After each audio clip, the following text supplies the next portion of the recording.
Hustle and Motivate podcast, everybody. I am your host, Marcus. We're without Will today, but I'm going to hold it down. I have a special guest here with me today, the mayor of Portsmouth. The guy who thinks Portsmouth he's going to rebuild Portsmouth, Mr. Joe Harmon. Joe, how are you doing today? I'm well, sir. How are you? I'm good. So we're here today because I wanted to put Joe on the podcast. It's something different than what we normally do. I personally wanted to put Joe on the podcast. Joe is a really good friend of mine. We met. I've known Joe for a long time, working at McDonald's, but I never talked to Joe.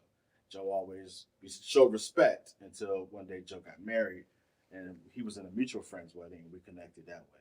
But I wanted to meet with Joe because Joe does a lot of great stuff for the community, and I would call him probably the most honorable, knowing person of music. He knows all when it comes to music. I don't know how he knows all, but he knows all.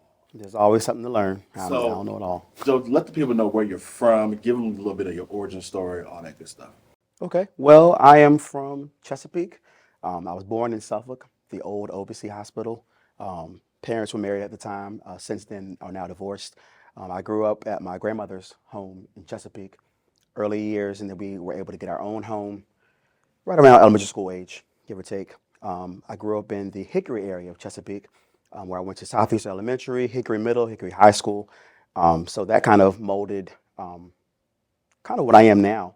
And I spent many of my weekends in Portsmouth with my father. So, what did you see? Okay, I'm assuming the Portsmouth never mind. We'll get into that later. Has music always been your passion? Always. You've always Always. had a thing for music. Where's the origin story for music? So my early memories are always with me singing something. My mom said, yeah, I actually spoke later. I did not speak early on in life. I was very quiet when they thought something might have been wrong with me, but then I just started talking one day. But I was very observant, but I would match pitch. And anything was on the radio, I would start humming it. But you didn't say a word. I wouldn't say a word, I was just humming it. But they could get reactions out of your Mhm. music. So then most of the rides home, riding with people, I would literally be singing the lyrics to these songs at age 3 or 4 and was in perfect pitch. So my mom knew at like age 3 that, okay, he has a gift. My mom sings. So she kind of was, okay, we may have something.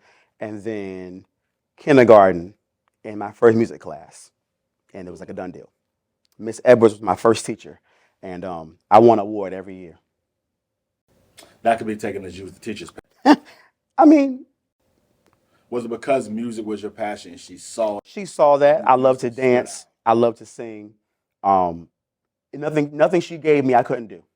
Whether it was a classical song back then, a little round song, holding hands, I always wanted to be in the spotlight. he still was there? Do not. Go ahead. So you didn't talk for. I started talking. You could talk. Your mama. I could talk, and you like just were very quiet. I just was very And quiet. you just watched people. I watched people. Similar to how my daughter is now. I Very watched people like a hawk. Or she would say, hey, put this in the trash. At 1 year old, I know how to put it in the trash. Hey, do this. I could do that. You can, But so you learn by mimicking what Mhm. you saw people do. Yep. That's how you kind of learn. That was your way of learning. Yeah. So I'm assuming in music that's how you're able to memorize all the lyrics immediately. And being observant. So my mom's favorite artist of all time is Luther Vandross. So most of my car rides home was listening to Luther. That's And why my you dad sing. loved Luther.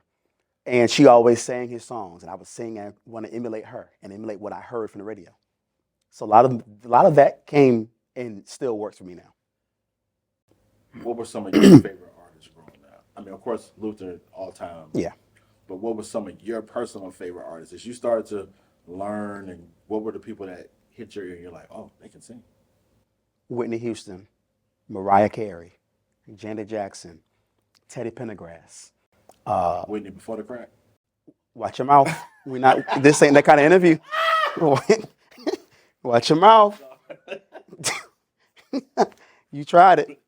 The quickest way to irritate Joe is to speak ill will of anyone. Anything. He's a favorite. Absolutely. Whitney Houston, Janet Jackson, Mariah Carey. But you were a Tony Braxton fan, right? Love Toni Braxton. But she came a little bit after, so I learned more about her in elementary school. Okay. But early years, Whitney, Mariah, and my aunt, I reward with her a lot. She's my aunt, but she's like my second mom. Mhm. So she loved Whitney Houston, Mariah Carey, and all we had was her tapes and stuff. So a lot of that sound, I'm like, man, they really can sing. And even then, I could match those pitches that Mariah Carey was singing at that age. Yeah, because you hadn't got I had your right, voice all that yet. right, right. So was it because you heard them, or was it always their pitches just for your ear were like, oh, that's different. This person, I think it was more of I heard it and I could do it. because those are iconic voices. They were iconic. I'm like, I can do this. I can sing that pitch. I can do this. And yes, I was mimicking, but everyone knows in music education, the first model is imitation Okay. and modeling and call and response. So me, and you sing it back to the child, and the child gets it that way. Before the child can read, before the child can do anything else, that's the first fundamentals. So with me listening to these artists in the car and um, eventually getting my own CD, my own cassette player at the time, Walkman, and having tapes of my own, I was able to kind of form my own musical opinion, my own musical way of appreciation or awareness to what I was hearing. So it's no secret. I think if everybody who follows Joe, who knows Joe, knows he is a proud member of the Spartan community, Norfolk State University. Behold the green and gold. I also went there too, but I transferred because at the time they didn't have a video program for real yet. Okay, you're right. So You're I right. left to finish somewhere else. But did you pick Norfolk State because you knew that, I mean, they're widely known for their music. They're widely known for their music program. It's one of the best music programs probably for HBCUs, maybe in the world. So what was it about Norfolk State? Because I'm pretty sure with you being the meticulous person you are, you knew ahead of time where you were going. I'm pretty sure your path was probably set. Actually, I did not. That's a shocker for somebody who's so focused at knowing, okay, I'm 10 steps ahead. When did you realize you wanted to go to North State? Or what was your first choice? So Norfolk State was not my first or second or third choice, actually. Um, Going to a school like Hickory High School, literally the polar opposite of the high school that I'm at now, which I teach at Norcom. At the time, Hickory was 95% white, and like 2 or 3% African American. Other 2% was other. HBCUs were not a focus at Hickory. Many of us did not even go to HBCUs from Hickory. HBCUs did not come to recruit at schools like mine. So going back in time, this is like around 03, 04, I'm looking at colleges. I applied to Christopher Newport, accepted. I looked at Christopher Newport, ODU, James Madison was my top choice, and Longwood. Those were my top four. Party school. You knew that when you was going. Yeah, it was. It was. Radford was not. Now everyone knows Hickory back then. Radford was the place to go. Anyways, Why? party school. And you far well enough away. But Far enough away, but still quick enough to get back home. So in '03, Norfolk State at the time was going through a transition. They had a brand new president, I remember. and they were doing an initiative to bring in more people, and not just African Americans, but all people. They were really trying to make the campus more diverse, and they needed more population because NSU had experienced a decline in enrollment. Major. Yeah. At its peak in the 90s, we were, I think, the fifth largest HBCU with around 9,000 students. Since then, it has decreased. So around '03, '04, there was this big initiative to really get back into the community and all communities to bring in people. Dr. Carl Haywood, the director of core activities at Norfolk State, did this tour, and he only went to suburban high schools. He started in this area. So he went to your Hickory, your Great Bridge, your Kellam. Creek was probably majority black by that time. D Creek is about half and half. Half and half. Kellam. Well, back then it was. Now it's a little Cox. bit right. Cox High School, Maury, even he went to more of the suburban high schools to, I guess, show those students, hey, we're here too, and we're Yeah, in your 'cause backyard. me going to Northview, we knew about Norfolk State out the gate. Right. Because half of us, be honest, didn't have GPAs to go nowhere else. Right. So you went to the place that most likely at that time, like you said, when the enrollment dropped, they weren't taking anything, but it was a little bit easier to get in there compared Correct. to what it is right now. Correct. So it allowed students who may not have had the threes or the 2.7s, who may have been teetering between the 2.2 and 2.3s, to get in and then grow from there. Hmm. So he came to. He came to Hickory High School. Mhm. So to backtrack, this was 03, 04, my senior year. I was class president of the choir. I was in everything. Graduated in 04. Hmm.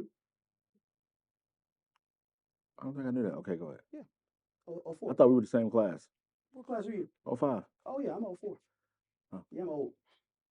Anyways, you 04? Yeah, we 04. He went to Lansdowne, the guy behind the camera. Yeah, Lansdowne. Yeah. Anyways, um, my quarterback at the time, Mr. Craig Robertson, came to me and said, "Hey, Norfolk State is coming to visit us on their tour next week. I really want you to give them a listen." Now, mind you, I went to Hickory. I'm like, Norfolk State? Okay. He said, "No, I don't want you to brush it off. I really want you to listen to them." And this was before YouTube, where you could easily go right to For online sure. and click on what you wanted to hear and find resources. He was like, "No, I want you to research what they've been doing, find some old recordings, but they're really good." So I you said, hadn't heard, you didn't know the history of Norfolk State yet "Did either, not." And because especially chorally, you were out. You all were I outside. knew about NSU was the Legion and Sure. marching band, Which wasn't which what was your not my love. focus. So I'm thinking, what do they have to offer to me? They come to Norfolk State. I mean, they come to Hickory. Um, he invited our whole chorus class, band class. It was about 500 of us because we had large programs at Hickory. We had like 200 plus in choir, 300 plus in band, and 200 plus in orchestra. I was simply wowed. Could not believe, and I'll be honest, could not believe that this caliber of music and classical music Came from our was people. coming from African Americans, because my perception of choral and classical music was always of European composers, um, never really thinking that, hey, African Americans had their role too in choral music and orchestral music and band music. Why It do you was think very that? one sided. Well, look at where I was raised, You mean and what you were exposed to? look what I was exposed to. Hmm. Even now, being a teacher, looking at the history books, there's so much European music history. You learn about Bach and Beethoven and Chopin and Schubert, but you do not learn as much about R. Nathaniel Dett or Moses Hogan, or the list goes on and on. So I wasn't exposed to that, Hmm. and to see literally 80 people on a stage singing classical music and singing it, not just singing it, but singing it well, I was wowed. Out of Haywood at the time. Well, I'm losing 12 tenors next year. I'm looking for 8 tenors to put on full scholarship. I'm looking for 8 basses and 7 sopranos. He's listening off.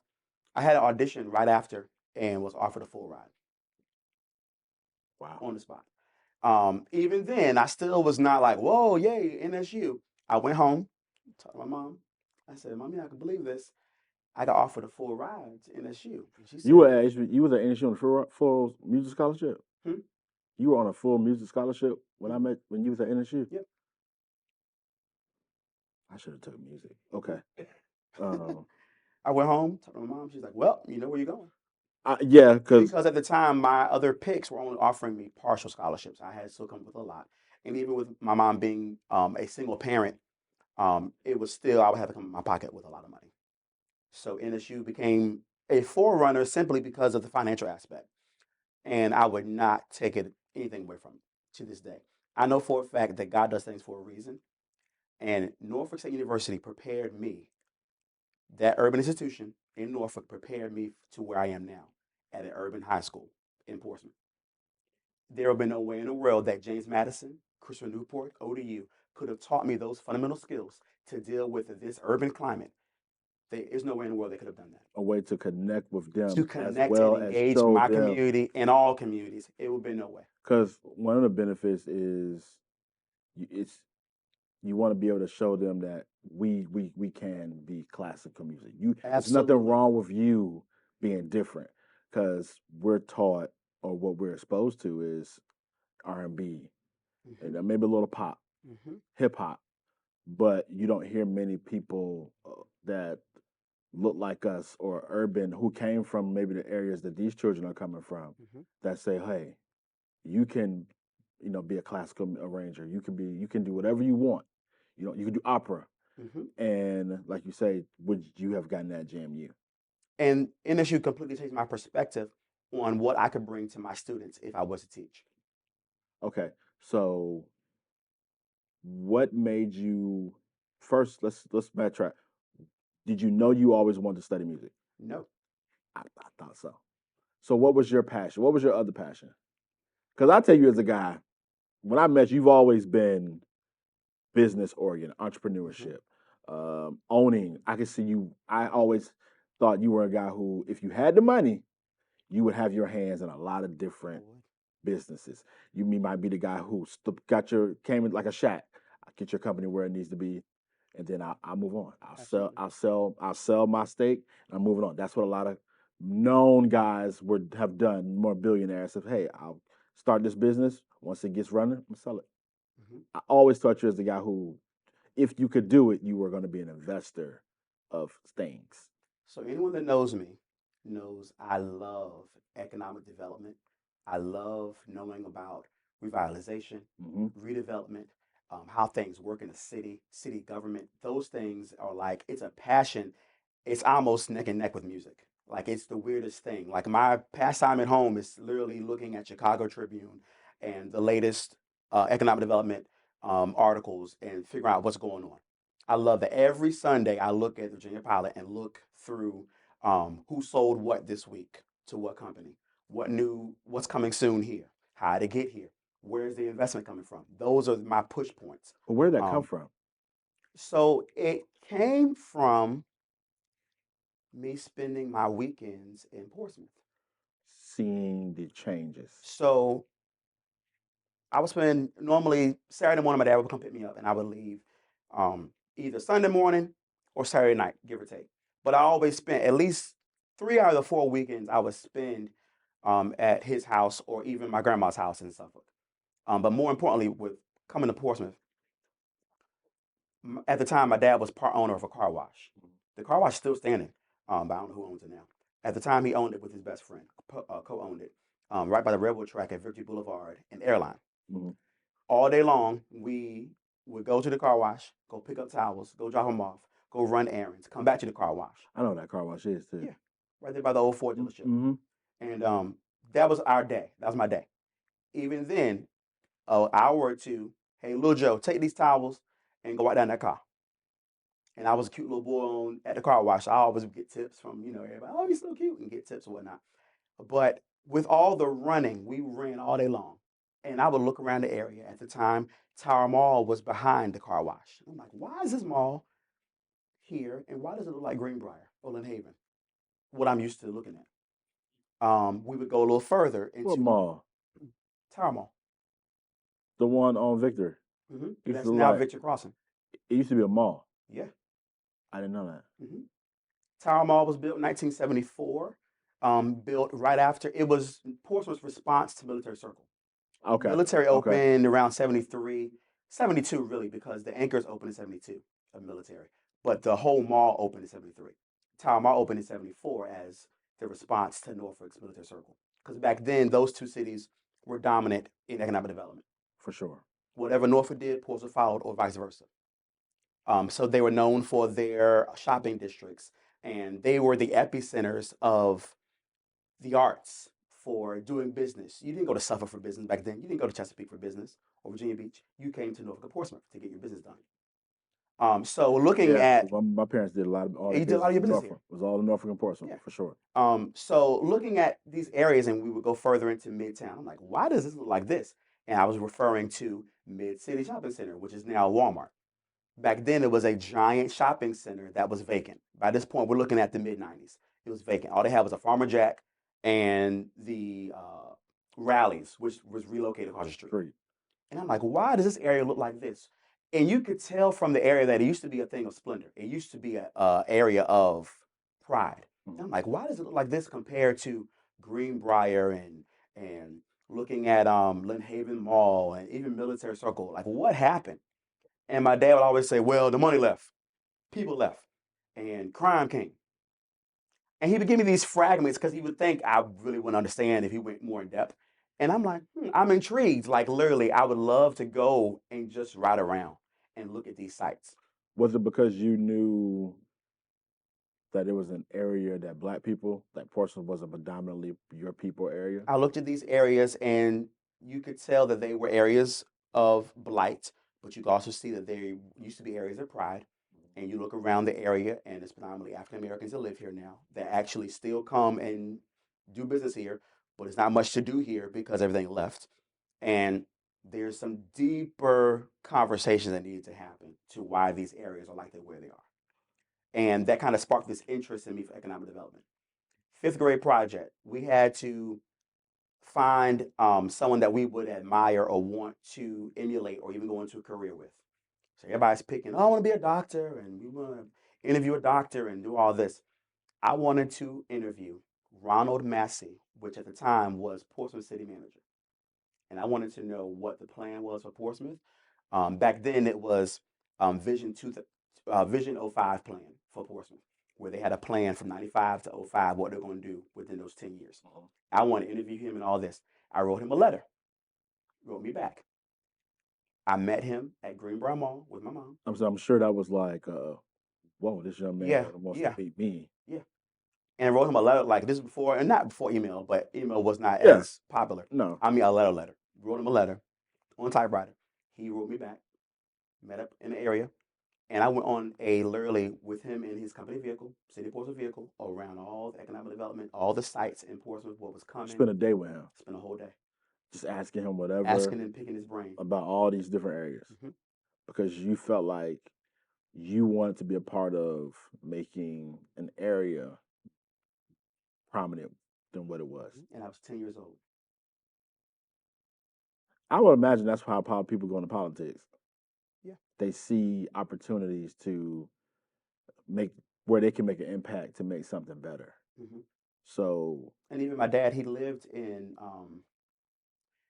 the area of Brighton, which is off Elm Avenue, and he had a nice home. I would play in the yard, but I noticed he would always be out there. He would never go in the house. Some areas you can just leave. Back then, people would leave the kids out, outside, and you come back in whenever. Yeah. He would always, hey, you can go out there and play, but he'd be sitting on the back porch, watching the whole time, observing. And there was a few times we said, hey, little Joe, we gotta go back in the house. I'm like, why? No, we gotta go back in the house. And I didn't realize things were going on in the community, and he had, got kind of hip to it. Looking at his area, and even it's crazy enough, my grandmother, my mom's mom, had always mentioned, Portsmouth was a beautiful city. My aunt used to live on Elm Avenue. My uncle worked at the shipyard, and they had a very nice house, crepe myrtles lining the streets, and beautiful sidewalks. And my grandma was from the country, so she didn't have sidewalks and kind of stuff. So she went to her aunt's house. She thought that she was rich, and they had a beautiful home. We sit on the swimming pool and drink lemonade. And she always said how beautiful Portsmouth was, and it's sad to see the decline. So all that kind of wrapped into where I was with my dad. Like, my grandma talked about this place.